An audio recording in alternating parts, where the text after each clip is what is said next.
Soya chunks வந்து இதில் சேர்த்துக்கிறேங்க. மீல் மேக்கரை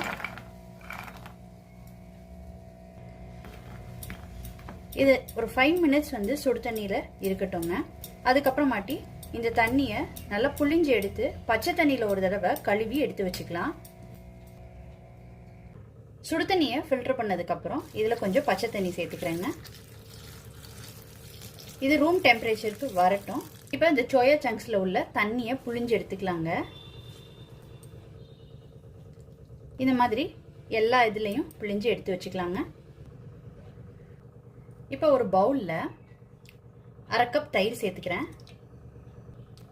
இதில் 1/4 டீஸ்பூன் மஞ்சள் தூள், 1/2 teaspoon Kashmiri chilli powder, 1 spoon biryani masala powder வீட்டில் அரைச்சது, கொஞ்சமாக உப்பு சேர்த்துக்கிறேங்க. வேக வைக்கும் போது உப்பு போட்டிருக்கிறோம். இப்போ இது எல்லாத்தையும் கலந்து விட்டுக்கலாம்.